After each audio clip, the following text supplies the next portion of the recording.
Hello friends. आज हम लोग भारत के संविधान में controller and auditor general of India से संबंधित जो प्रावधान दिए गए हैं वो देखेंगे। Controller and auditor general of India मतलब शॉर्ट फॉर्म में सीएजी। ये संविधान के पार्ट 5 में दिए हैं। इसमें चैप्टर भी 5 है, चैप्टर नंबर 5। और जो आर्टिकल्स हैं आर्टिकल 148 टू 151, ये चारों आर्टिकल हम आज देखेंगे। आर्टिकल 148 एक इंडिपेंडेंट ऑफिस की स्थापना करता है। किसका office? Controller and auditor general of India, CAG short form में। सीएजी ऑफ इंडिया का रोल क्या होता है, इसको समरी फॉर्म में हम लोग देख लें एक बार, डिटेल में भी देखेंगे अभी। वो इम्पार्शियल हेड है, बिल्कुल निष्पक्ष हेड है ऑडिट और अकाउंट सिस्टम इन इंडिया का। भारत में जो ऑडिट और अकाउंट सिस्टम है उसका निष्पक्ष हेड है वो। और वो पब्लिक पर्स का गार्जियन भी है। जो सीजी होते हैं वो पब्लिक का जो पैसा है उसके गार्जियन भी हैं।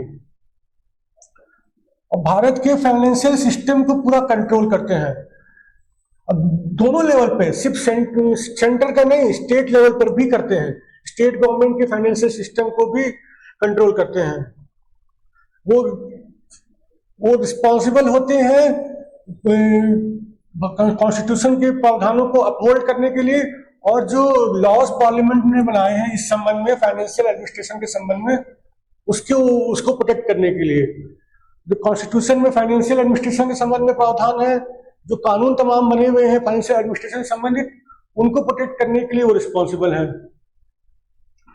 अच्छा, उनकी ये भी ड्यूटी है कि वो देखें कि 1 रुपया भी कंसोलिडेटेड फंड ऑफ इंडिया से या कंसोलिडेटेड फंड ऑफ स्टेट से खर्च ना हो बिना उस लेजिस्लेचर की अप्रूवल के। लेजिस्लेचर मतलब पार्लियामेंट है सेंटर में, स्टेट लेजिस्लेचर है विधानसभा विधान परिषद स्टेट में। तो उस लेजिस्लेचर की परमिशन के बिना 1 रुपया भी कंसोलिडेटेड फंड से न खर्चा हो। जैसे इंडिया का कंसोलिडेटेड फंड होता है वैसे स्टेट्स का भी कंसोलिडेटेड फंड होता है। इतनी इंपॉर्टेंट जिम्मेवारियां दी गई हैं, इसलिए ये जरूरी है कि जो सीएजी है और उनका ऑफिस है उसको ऊपर किसी का कंट्रोल ना हो। अगर कोई कंट्रोल करेगा तो फिर वो इस तरीके से चेक नहीं बना पाएंगे, प्रोटेक्ट नहीं कर पाएंगे पब्लिक मनी को।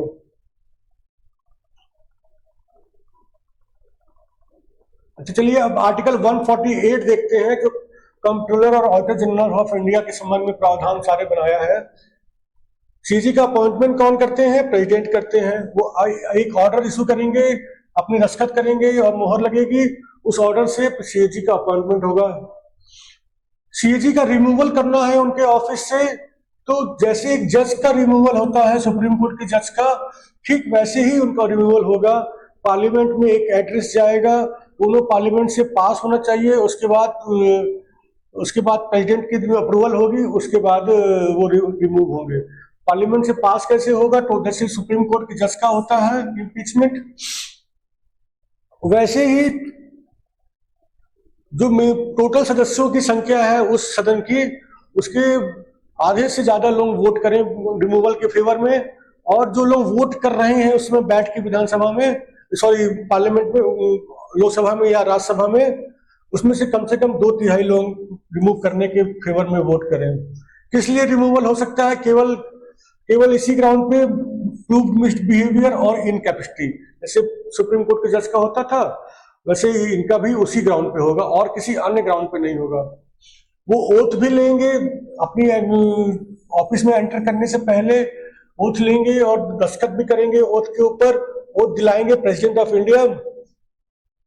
ओथ वही है जो सबकी होती है, to bear true faith and allegiance to the constitution of India, to uphold the sovereignty and integrity of India, to duly and faithfully and to the best of his ability, knowledge and judgment perform the duties of his office.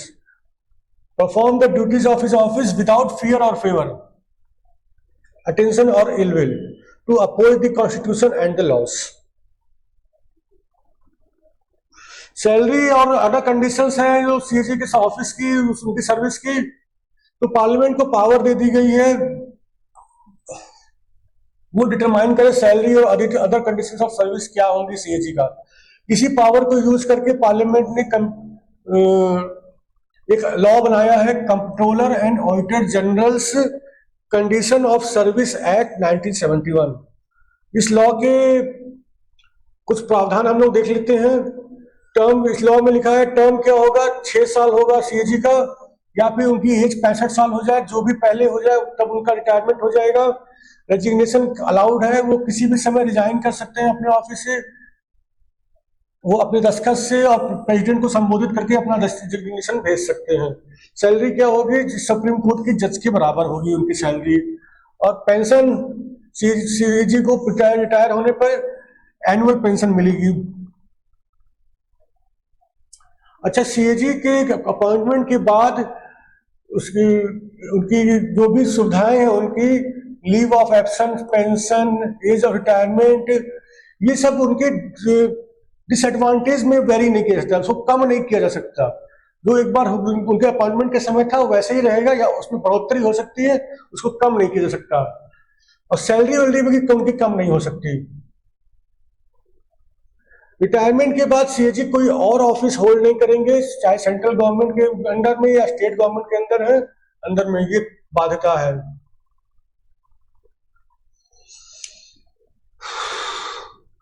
कुछ rules president बनाते हैं CAG से consult करने के बाद। उस rules किस संबंध में होते हैं, administrative powers of CAG. Administrative powers क्या होंगी सीएजी की, conditions of service of person serving in Indian audit and accounts department. Indian audit and accounts department है, इसमें जो पर्सन सर्व कर रहे हैं उनकी कंडीशन ऑफ सर्विस क्या होगी, किन टर्म्स पे वो सर्विस देंगे अपने, इसके संबंध में रूल्स प्रेसिडेंट बनाते हैं, लेकिन सीएजी से कंसल्ट करने के बाद। जो एडमिनिस्ट्रेटिव एक्सपेंसेस हैं सीएजी के ऑफिस के, जैसे सैलरीज है, अलाउंसेस है, पेंशंस है, और जो भी पर्सन सर्व कर रहे हैं उनके ऑफिस में, ये सब कंसोलिडेटेड फंड ऑफ इंडिया पे चार्ज होता है, वो इस पे पार्लियामेंट में वोट नहीं होता। ठीक है। अब सीएजी का ये ऑफिस बहुत इंपॉर्टेंट ऑफिस है, इसलिए ये इंडिपेंडेंट होना चाहिए, पक्षपात नहीं होना चाहिए। इसलिए इसमें कुछ प्रावधान दिए गए हैं संविधान में कि जिससे कि ये पक्षपात ना हो पाए। एक तो सिक्योरिटी ऑफ टेन्योर, एक बार जो सीएजी का अपॉइंटमेंट हो गया तो जब चाहे प्रेसिडेंट उसको हटा दें, ऐसा नहीं है, वो सुप्रीम कोर्ट के जज की तरह ही उनको हटाया जा सकता है। एक मोशन मूव होगा दोनों सदनों में पार्लियामेंट के, रिक्वायर्ड मेजॉरिटी के साथ उसको पास किया जाएगा, फिर प्रेसिडेंट के पास जाएगा अप्रूवल के लिए, तब उनको हटाया जा सकता है, अन्यथा और किसी तरीके से नहीं हटाया जा सकता। जो भी सैलरी उनकी डिटरमाइन हुई है, एक बार जो डिटरमाइन हो गई उनके अपॉइंटमेंट के समय, उसको कम नहीं किया जा सकता। कोई भी उनकी राइट्स वगैरह, लीव ऑफ एब्सेंस, लीव की number of leave, pension, age of retirement, ये सब कुछ भी कम नहीं किया जा सकता, उनके डिसएडवांटेज में नहीं किया जा सकता। ठीक है। उनकी सैलरी जो होती है सीएजी की, वो सुप्रीम कोर्ट के जज के बराबर होती है। ठीक है। एक और इंडिपेंडेंस के लिए प्रावधान है कि रिटायरमेंट के बाद वो स्टेट गवर्नमेंट या सेंट्रल गवर्नमेंट के अंडर में कोई ऑफिस होल्ड नहीं करेंगे, ताकि किसी को फेवर न कर पाए।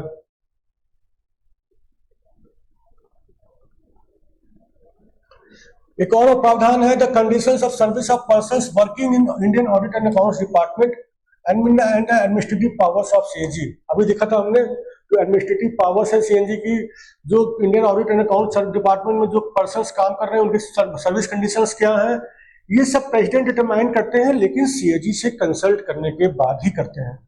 इसलिए ये भी सीएजी के ऑफिस को इंडिपेंडेंट बनाने का एक प्रावधान है। अच्छा, कोई भी मिनिस्टर सीएजी के एक्शन की रिस्पॉन्सिबिलिटी नहीं ले सकता। ठीक है। और सीएजी को कोई मिनिस्टर रिप्रेजेंट भी नहीं कर सकता पार्लियामेंट में। अब आ जाते हैं आर्टिकल 149 पे, क्या ड्यूटीज है, क्या पावर्स है सीएजी की। इसके लिए आर्टिकल 149 सिंपली पार्लियामेंट को अथॉरिटी दे देता है कि वो एक कानून बनाए जिसमें ड्यूटीज और पावर सीएजी की स्पेसिफाई की जाए। किस संबंध में duties and powers, in relation to the accounts of the union and of the states. जो यूनियन के अकाउंट्स हैं और जो राज्यों के अकाउंट्स हैं उनके संबंध में ड्यूटीज और पावर्स। इसके अलावा कोई और अथॉरिटी या बॉडी जो पार्लियामेंट उस कानून में स्पेसिफाई करे, उसकी भी अकाउंट्स। ठीक है। सेंट्रल गवर्नमेंट के अकाउंट, स्टेट, सारे स्टेट गवर्नमेंट अकाउंट, और उस पार्लियामेंट में जो उस लॉ में जो पार्लियामेंट ने अथॉरिटी या बॉडी स्पेसिफाई की है, उसके भी अकाउंट्स। इस पावर को सेंट्रल गवर्नमेंट पार्लियामेंट ने एक्सरसाइज किया, उसके बाद एक कानून बनाया, CAG duties powers and conditions of service act 1971। इसमें सारी ड्यूटीज और पावर्स लिखी है सीएजी की। ये हम लोग थोड़े एक करके देखते हैं। सीएजी ऑडिट करते हैं एक्सपेंडिचर, तमाम फंड्स में से जो एक्सपेंडिचर हुआ सेंट्रल गवर्नमेंट के फंड से या स्टेट गवर्नमेंट के फंड से, उसका एक्सपेंडिचर का ऑडिट करते हैं। यूनियन गवर्नमेंट के केस में consolidated fund of India, contingency fund of India, public accounts of India, इसमें से जितने भी एक्सपेंडिचर हुए उसका ऑडिट करते हैं। स्टेट गवर्नमेंट के केस में consolidated fund of the state, contingency fund of the state, public accounts of each state, इसके जो खर्चा हुआ उसका ऑडिट करते हैं।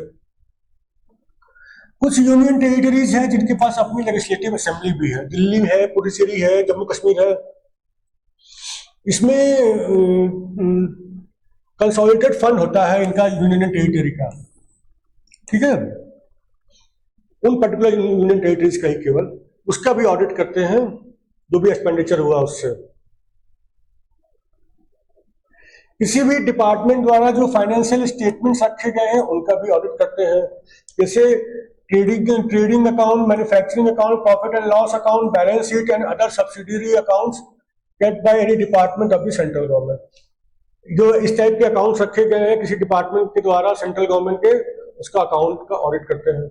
ऑडिट जो भी सेंट्रल गवर्नमेंट और स्टेट गवर्नमेंट की रिसीप्ट एंड एक्सपेंडिचर है उसका भी ऑडिट करते हैं। क्यों ऑडिट करते हैं? ताकि वो संतुष्ट हो सके कि सारे रूल्स एंड प्रोसीजर जो डिजाइन किए गए हैं वो सिक्योर है और इफेक्टिव चेक रखते हैं, और assessment, cancellation, collection and proper allocation of revenue, सारे रूल्स एंड प्रोसीजर फॉलो किए जा रहे हैं और वो प्रॉपरली डिजाइंड है और वो इफेक्टिव चेक रखते हैं assessment, collection and proper allocation of revenue के लिए, रेवेन्यू को बांटने के लिए, एलोकेट करने के लिए, कलेक्शन करने के लिए, असेस करने के लिए कितना रेवेन्यू आएगा, इसके लिए इफेक्टिव चेक वो बना रखा है उन गवर्नमेंट्स ने कि नहीं, इसका ऑडिट करते हैं।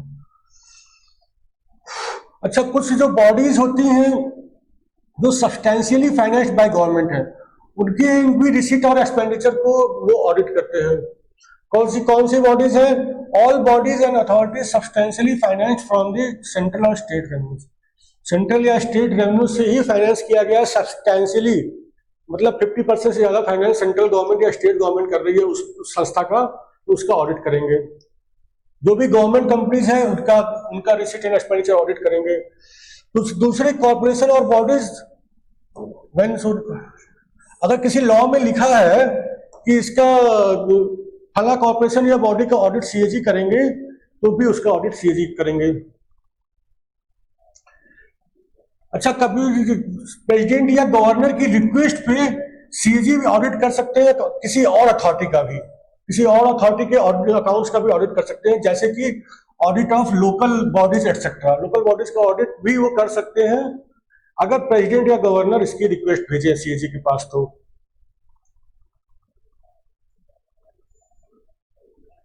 अच्छा, ये सारे सीएजी ऑडिट, सारे जो सेंट्रल और स्टेट गवर्नमेंट के सारे ट्रांजैक्शंस हैं, सारे ट्रांजैक्शंस का ऑडिट सीएजी करते हैं।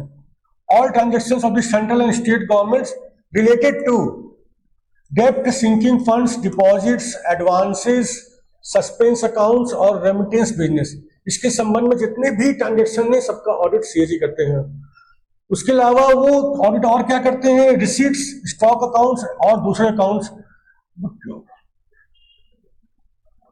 प्रेसिडेंट की अप्रूवल से, इन चीजों का जो रिसीट्स, स्टॉक अकाउंट और दूसरे चीजें हैं उनका ऑडिट प्रेसिडेंट की अप्रूवल से करते हैं, या फिर जब प्रेसिडेंट खुद कहें कि इसका ऑडिट करिए तब करते हैं।